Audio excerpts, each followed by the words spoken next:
Vedo all'orizzonte la mia morte.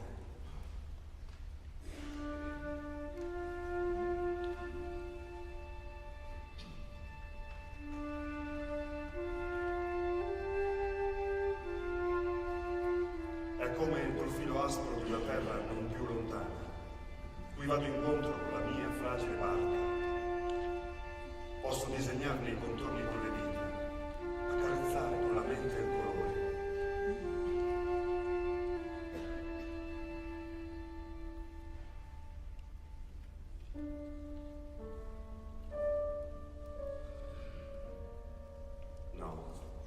Non sono triste.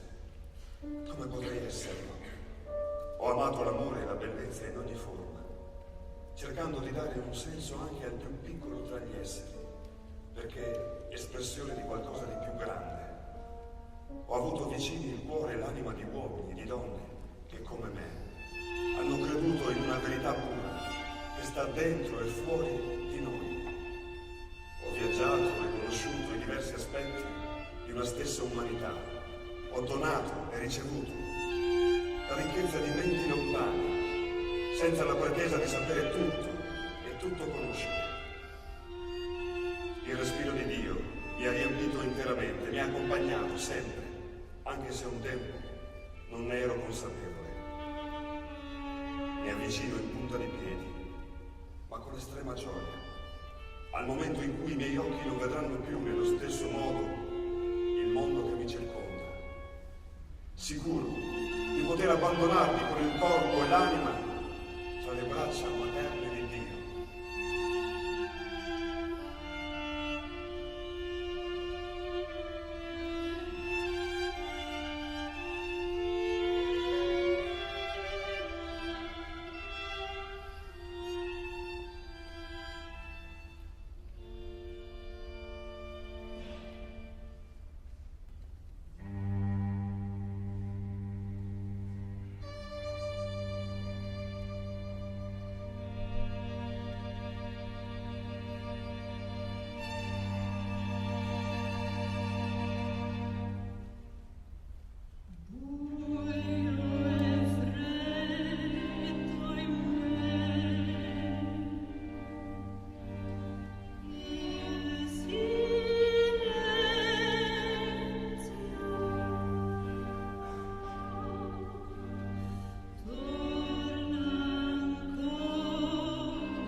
tutto si è compiuto.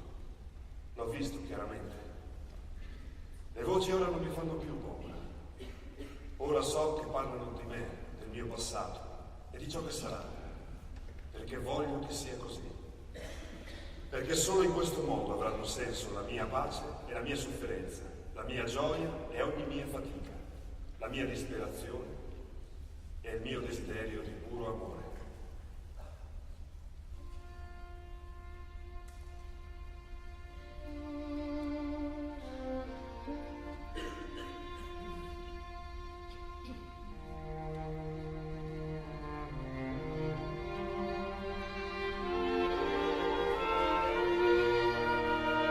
Grazie a te, Chiara, compagna discreta, sottile conoscitrice dei miei pensieri, unita a me nel desiderio di essere pienamente in Dio, più vicina di ogni altro, a te che sei stata in questa vita, la luce sempre pronta ad illuminare i miei momenti bui. Grazie a te, dolce presenza, lode continua a Dio e alle sue opere.